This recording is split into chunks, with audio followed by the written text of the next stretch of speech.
The old leather book felt warm in William Thompson's hands.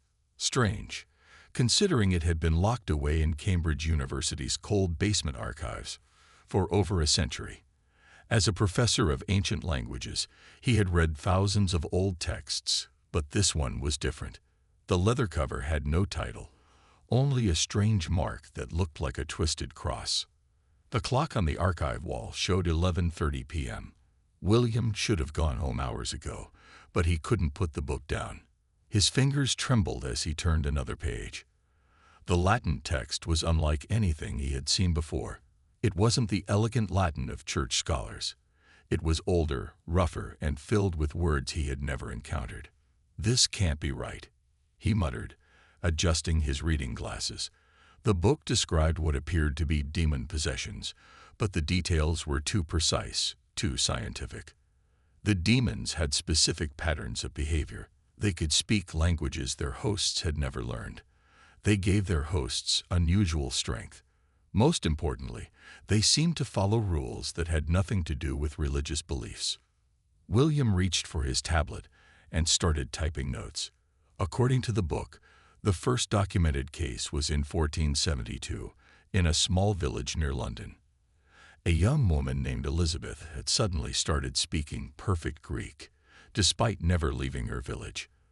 The local priest tried to perform an exorcism, but what caught William's attention were the precise instructions. The prayers had to be spoken at exact intervals. The ritual items had to be placed in specific patterns that looked suspiciously like modern electromagnetic field generators. His tablet beeped with a news alert. William almost ignored it, but the headline made his blood run cold. Strange behavior reported at Mars Base Alpha. Colonists speaking unknown languages. He clicked the link. The report described how 3 Mars colonists had started speaking ancient Sumerian in their sleep. Scientists were baffled because the colonists had no way of learning the dead language. It was exactly like the cases in his book, except now it was happening on Mars. William's hands shook as he pulled up his email. He had to contact Dr. Eleanor Brooks at the Lunar Medical Center. As the head of tenopsychiatry, she needed to see this. He attached photos of the key pages and typed quickly. Dr. Brooks, what we thought were demon possessions in history might have been something else entirely. These weren't spiritual encounters. They were early cases of alien consciousness infiltration. The church didn't banish demons. They were fighting off alien parasites using technology disguised as religious rituals. And now it's happening again on Mars. Please review the attached documents urgently. Professor William Thompson. Just as he hit send, the lights in the archive flickered. The temperature dropped suddenly, and William could see his breath in the air. His tablet screen went black, then displayed strange symbols that looked eerily similar to the mark on the book's cover. A noise behind the shelves made him turn. "Hello," he called out, trying to keep his voice steady. "Is anyone there?" No answer, but he heard the sound of books falling somewhere in the darkness.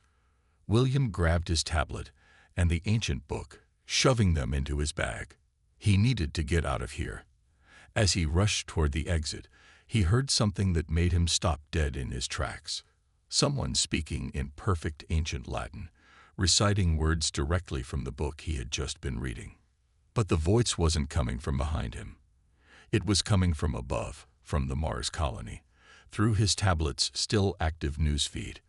The colonists were speaking the exact same words he had been reading moments ago. William ran. He had to get this information to Dr. Brooks. Because if he was right, humanity wasn't dealing with demons or mental illness. They were facing something far more terrifying. Something that had been trying to infiltrate Earth for centuries and had finally found a new way in through humanity's first Mars colony. The sound of his footsteps echoed through the empty halls of Cambridge University as he rushed into the night, clutching his bag containing what might be humanity's only warning of what was to come. Dr. Eleanor Brooks stared at her computer screen in the Lunar Medical Center, reading Professor Thompson's email for the 5th time. The attached images from the ancient book matched perfectly with the reports she'd been receiving from Mars Base Alpha. She hadn't slept in 24 hours, and the coffee in her mug had gone cold. Another alert flashed on her screen. This time, it was a video call from Mars. She clicked accept, and James Harrison's worried face appeared. The Mars colony director looked like he hadn't slept either. "Dr. Brooks, we've lost contact with Section C of the base," Harrison said, his voice crackling through the connection. "The 12 colonists there, they're acting strange. One of them lifted a storage container that weighs over 400 pounds. By himself." Eleanor leaned forward. "Any more cases of unknown languages?" "Worse," Harrison replied. "They're speaking all of them now. Latin, Ancient Greek, Sumerian, and languages we can't even identify. But here's the really strange part. They're all speaking in perfect sync, like they share one mind." Eleanor opened the images from Thompson's book again. "Has anyone tried approaching them?" "We sent 2 security officers. They came back. Different." Harrison looked over his shoulder before continuing. "They started talking about Earth's weaknesses, about how easy it would be to take over." Just then, Eleanor's second screen lit up with an incoming call from Earth. It was Professor Thompson. She merged the calls, bringing the 3 of them together. "Dr. Brooks, Director Harrison," Thompson said, his face pale in the dim light of his office. "I found more books. These entities, they'd been here before. Many times. The last major attempt was in 1692. Salem." Eleanor whispered, the pieces falling into place. "The witch trials weren't about witches at all." "Exactly," Thompson nodded. "Those women weren't possessed by demons. They were the first to notice the alien presence. Some of them even fought back. The trials were a cover-up, a way to hide what was really happening." Harrison's image flickered. "That's fascinating, but how does it help us?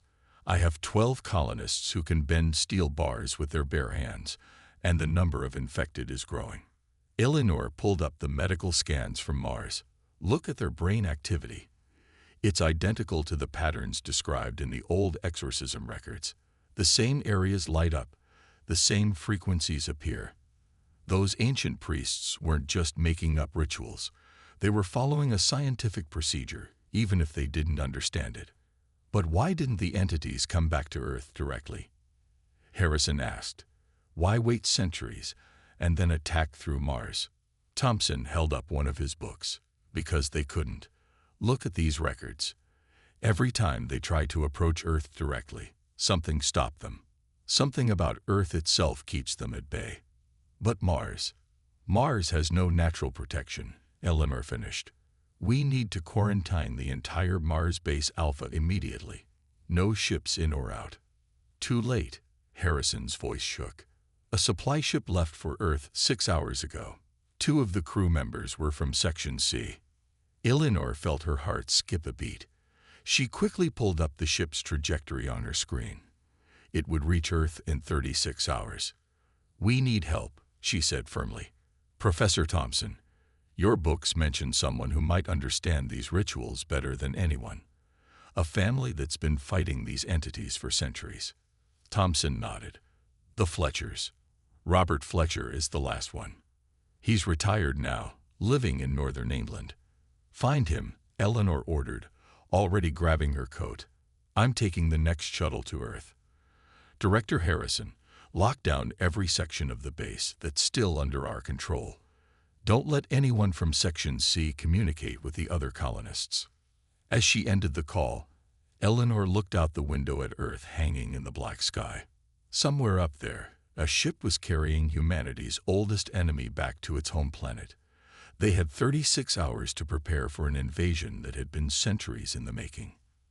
And their only hope might be a retired man who knew how to turn ancient rituals into modern weapons. Robert Fletcher was tending to his garden when the black car pulled up to his cottage. At 65 years old, he had thought his days of fighting humanity's secret enemies were over. But as he watched Professor Thompson and Dr. Brooks step out of the car, he knew retirement was finished. "You found the books," he said simply, putting down his gardening tools. It wasn't a question. Eleanor Brooks stepped forward. "Mr. Fletcher, We need your help. What's happening on Mars is exactly what my family has been fighting for centuries," Robert finished. He wiped his hands on his jeans and gestured toward his cottage. "Come inside. There's something you need to see." The inside of Robert's cottage looked normal at first glance, but as he led them to his study, Eleanor and William noticed strange symbols carved into the doorframes. The walls were lined with what looked like old religious artifacts, but on closer inspection, they were something else entirely. "These aren't religious symbols," William said, touching one of the carvings. "They're frequency patterns." Robert nodded, pulling out an old wooden chest from under his desk. "My family never believed in demons. We knew what we were really fighting." He opened the chest, revealing a collection of strange devices that looked both ancient and surprisingly advanced. "This is what a real exorcism kit looks like," he explained, lifting out what appeared to be an old brass cross. "This isn't a cross. It's an electromagnetic pulse generator, designed to disrupt their consciousness patterns. The Latin prayers. They're sound frequencies that interfere with their ability to control human hosts." Eleanor picked up one of the devices. "But how? Your ancestors couldn't have known about electromagnetic fields or frequency disruption." "They didn't need to understand it," Robert said. "They just knew it worked. They disguised the technology as religious artifacts so the church wouldn't destroy them. Every Fletcher for 15 generations has protected these secrets and kept fighting." William pulled out his tablet, showing Robert the Mars reports. "Can these devices still work?" "The entities seem stronger now." "They're not stronger." Robert shook his head. "They're desperate. Earth's magnetic field has always weakened them, kept them from taking over completely. But Mars has no such protection. They're finally at full strength." A loud beeping interrupted them. Eleanor checked her phone. "Another alert from Mars Base Alpha. Section D has gone dark. The infection is spreading faster than we thought." Robert walked to a painting on his wall and removed it, revealing the hidden safe. "We need to update the old ways," he said, entering a code. "Combine the ancient tools with modern technology." The safe opened, showing a collection of modern devices mixed with old artifacts. "I haven't been just gardening these past 5 years," he explained, pulling out what looked like a modified tablet. "I've been preparing.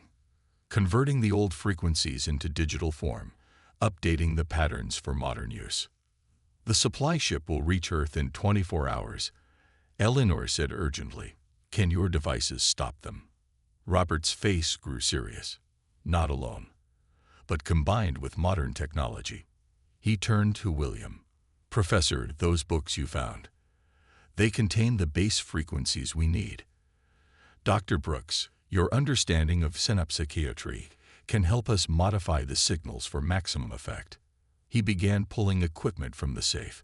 "We have 24 hours to convert centuries of ritual into modern science. My family has protected Earth for generations using pieces of technology we barely understood. Now, finally, we have the science to understand how it all works." Eleanor and William watched as Robert activated one of his devices. The air hummed with a strange frequency, and the temperature in the room shifted slightly. "Welcome to the modern age of exorcism," Robert said, spreading his tools across the desk. "Let's hope we're not too late to save both our worlds." Outside, storm clouds gathered over the English countryside, as if nature itself could sense the coming battle. In Robert's study, 3 people from very different backgrounds began the urgent work of turning humanity's oldest weapons into its last line of defense. James Harrison watched through the security cameras as another section of Mars Base Alpha fell silent. The infected colonists moved with unnatural smoothness, working together like parts of a single machine. They had already taken over half the base, and their numbers were growing. "Director Harrison," a voice crackled through his radio. "They've reached the main airlock." James grabbed his tablet, checking the security feeds. The infected colonists weren't wearing spacesuits. They stood in the airlock, smiling calmly as the air hissed out. They should have died instantly. Instead, they walked out onto the red Martian surface, as if taking the stroll in the park. "That's impossible," James whispered, but he was watching it happen. His hand shook as he sent the video to Earth. Back on Earth, Eleanor Brooks received the footage in Robert Fletcher's study. She played it for Robert and William, who had been working nonstop to modify the ancient devices. "They're adapting," Robert said grimly, "learning to survive in environments that would kill humans. The entities are getting stronger." William looked up from his work on the frequency patterns. "But how are they spreading so fast? The old records never mentioned anything like this." Before anyone could answer, Eleanor's phone rang. The call was from the lunar quarantine station. "Dr. Brooks, we have a problem. The supply ship from Mars. Someone broke quarantine." The room went silent. Robert's devices hummed in the background as Eleanor put the call on speaker. "How did it happen?" she asked, dreading the answer. "One of the crew members escaped," the quarantine officer reported. He walked through a solid wall. Like it wasn't even there. We found an empty bed and a hole in the wall that looks like it just melted away." "Where was the ship headed?" Robert asked sharply. "London," Eleanor replied, already grabbing her coat. "They're heading for the most populated city they can find." William quickly packed up his books and the modified devices. But why London? Why not somewhere more remote where they could build their strength? Robert's face darkened. "Because they're not hiding anymore. They want to be found. They want to show us what they can do." The next few hours were a blur of activity. Emergency services across London reported strange incidents. A woman walking through traffic without getting hurt. A man lifting a car with one hand to save a cat, then disappearing into thin air. People speaking in dead languages at subway stations. In Robert's study, now turned into an emergency command center, the team worked frantically. They combined the ancient frequency patterns with modern digital technology, creating something that had never existed before. "The entities are changing tactics," Robert explained, connecting another modified device. "In the past, they tried to hide, to take over slowly. But now they're showing off," Eleanor finished, "making sure everyone sees what they can do." William studied the London reports. "They're not just taking over bodies anymore. They're changing them, making them stronger, nearly impossible to hurt."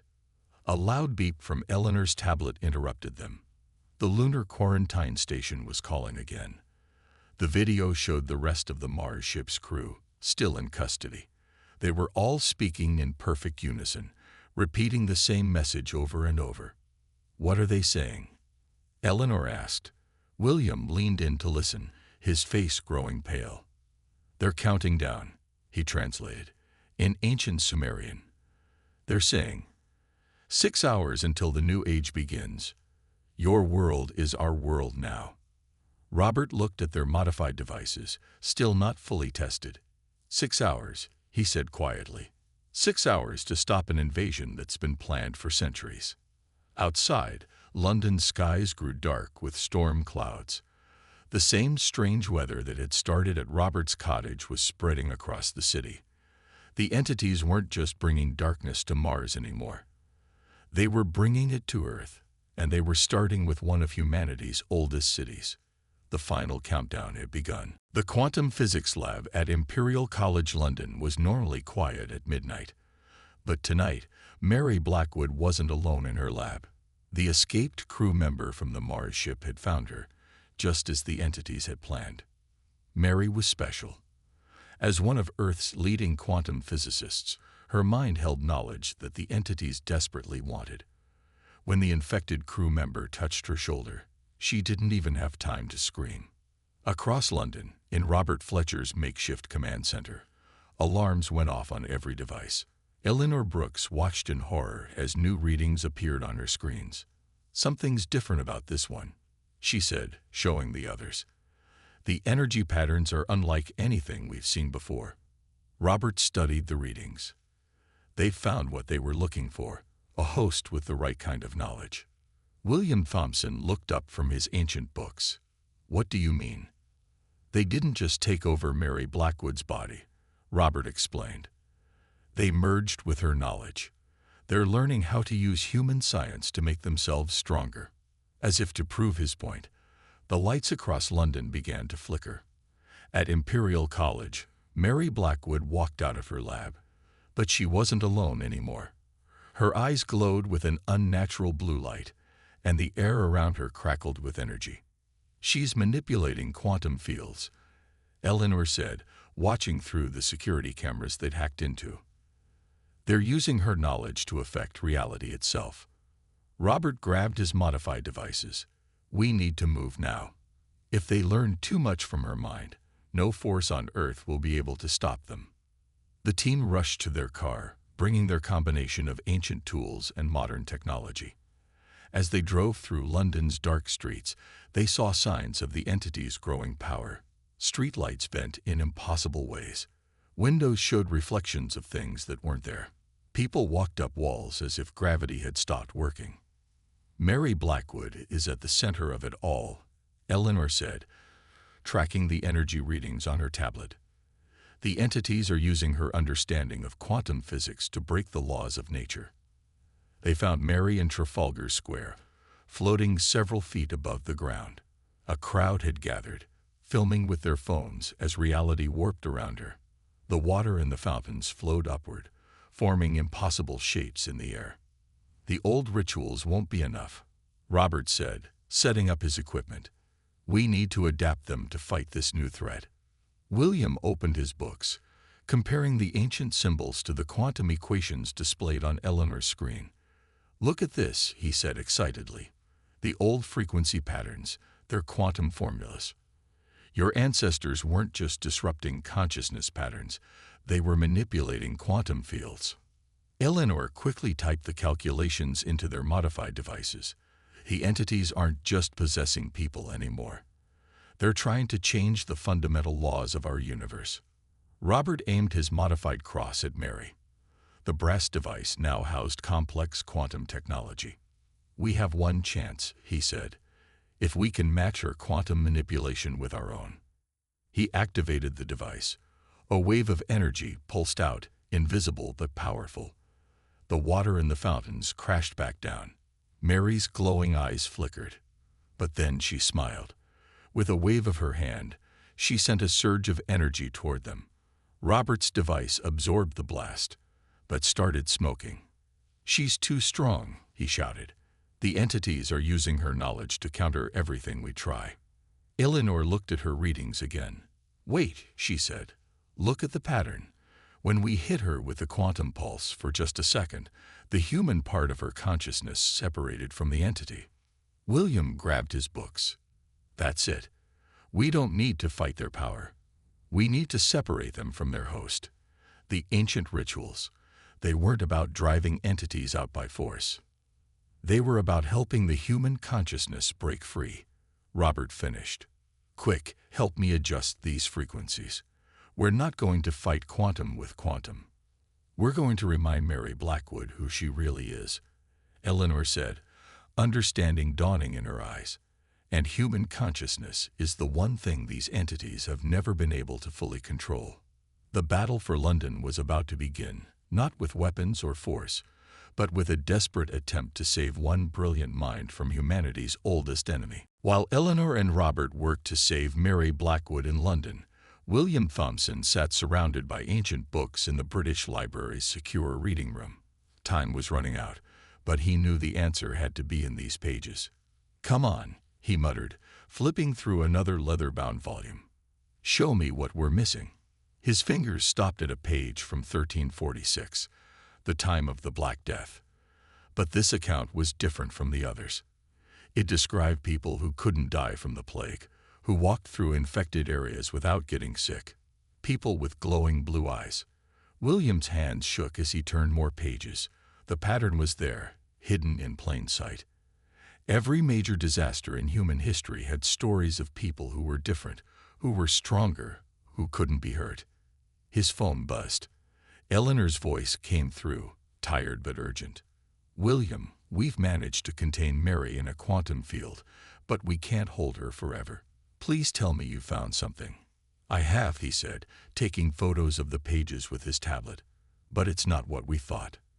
These entities, they'd been here all along. They never left. He heard Robert's voice in the background. What do you mean?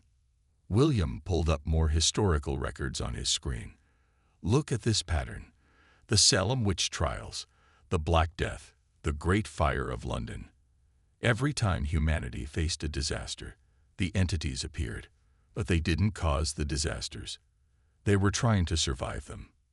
Eleanor was quiet for a moment. Are you saying they're not invading? Then what are they doing? They're desperate. William said, the pieces finally falling into place. Earth's magnetic field doesn't just weaken them, it's killing them.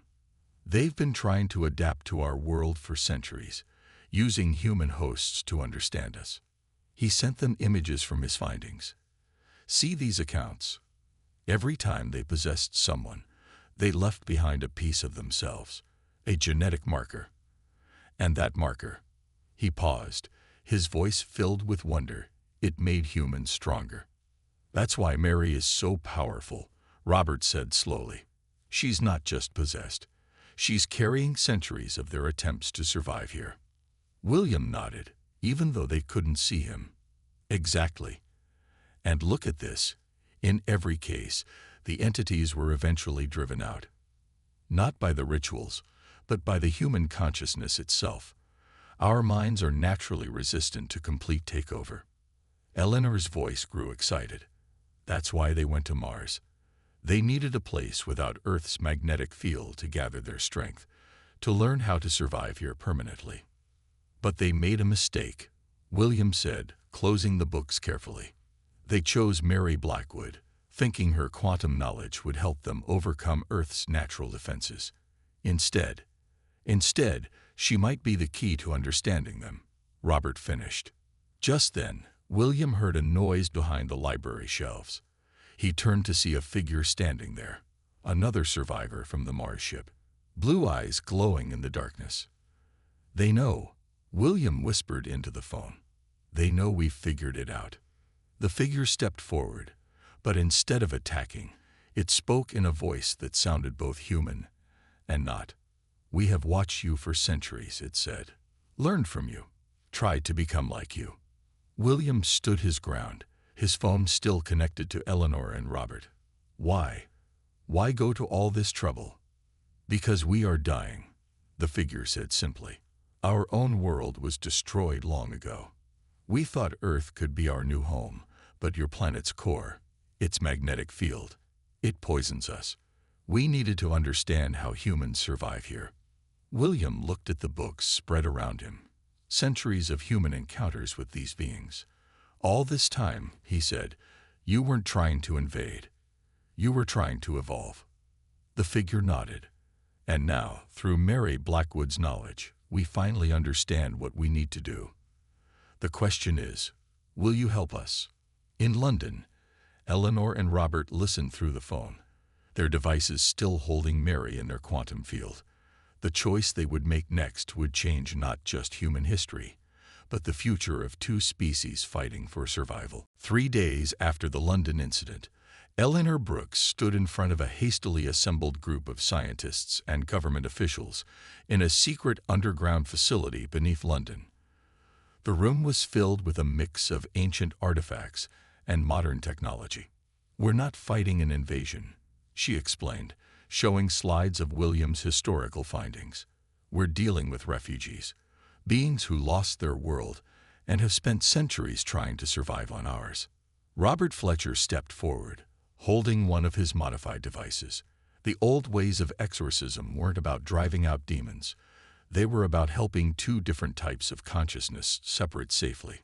In the center of the facility, behind thick, quantum-reinforced glass, Mary Blackwood sat calmly. The entity was still within her, but they had reached an understanding. She was helping them understand how two forms of consciousness could exist together. The entities can't survive in our magnetic field without a host, Eleanor continued, but forcing them out kills them, and prolonged possession eventually hurts the human host. We need a better solution. That's when Oliver Wright, A young quantum engineer who had been quietly working in the corner spoke up. What if we build them new bodies? Not physical ones, but quantum matrices that could hold their consciousness. The room went quiet. Oliver walked to his workstation and pulled up complex diagrams on the main screen. Look at the old exorcism rituals, he said. They're not just consciousness separation protocols, they're quantum transfer patterns. William Thompson studied the diagrams, comparing them to his ancient texts. He's right. Our ancestors weren't just removing the entities. They were trying to give them somewhere else to go, but they didn't have the technology to complete the transfer. Eleanor looked at Mary through the glass. Could it work? Could we transfer the entity to a quantum matrix? Mary stood up, her eyes glowing that familiar blue, but now it seemed less threatening. When she spoke, it was with two voices in perfect harmony. We believe it can work. My knowledge of quantum physics, combined with their understanding of consciousness transfer, we can build them new homes. Over the next few hours, Oliver worked with Mary, combining human quantum science with the entity's ancient knowledge. Robert's devices were modified again, turned from tools of exile into bridges between different forms of existence. The quantum matrix will need to be maintained by specialized equipment, Oliver explained, making final adjustments to his creation. But it will let them exist here without needing human hosts. They can interact with our world through quantum interfaces. Eleanor watched as they prepared for the first transfer attempt. And what about Mars Base Alpha? The other possessed humans. Once we prove this works, Robert said, we can mass-produce the quantum matrices, give every entity a new home, end the cycle of possession and exile that's been going on for centuries. The first transfer was ready. Mary sat in a specially prepared chamber, surrounded by a combination of ancient symbols and modern quantum technology. Oliver's matrix hummed with power, ready to receive its first consciousness. Remember, Robert warned, this isn't like the old exorcisms. We're not forcing them apart. Both Mary and the entity have to want this to work. Eleanor checked the readings one last time. Mary, are you ready? Mary smiled, and this time it was entirely her own smile. We're ready. Both of us. It's time for them to have a home of their own. Oliver activated the quantum matrix. The room filled with a soft blue light, not unlike the glow that had been in Mary's eyes. Robert's modified devices pulsed with energy patterns that his ancestors could never have imagined. The air shimmered between Mary and the quantum matrix. For a moment, everyone could see it. A form of pure energy, beautiful and alien, lifting away from Mary like a butterfly emerging from a cocoon. The entity hung in the air, free but not fading. Then, slowly, it flowed into the quantum matrix. The matrix glowed brighter, and through its interface, words appeared. We are home. We are finally home. Mary opened her eyes, herself again but not diminished. She had helped build a bridge between two species, turning an ancient battle into a modern miracle of science and cooperation. The red dust of Mars swirled around James Harrison as he stepped out of the shuttle. 1 month had passed since the successful transfer in London, and now they were ready to help the rest of the entities. Behind him, Eleanor Brooks, Robert Fletcher, and Oliver Wright carried their equipment across the Martian surface. Section C is just ahead, James said through his radio. That's where most of them are gathered. The team had brought 20 quantum matrices, each one improved from the original design. On Earth, Mary Blackwood and William Thompson were monitoring everything through a special quantum link. Remember, Eleanor's voice crackled through their helmets. They're not our enemies. They're survivors, just like us.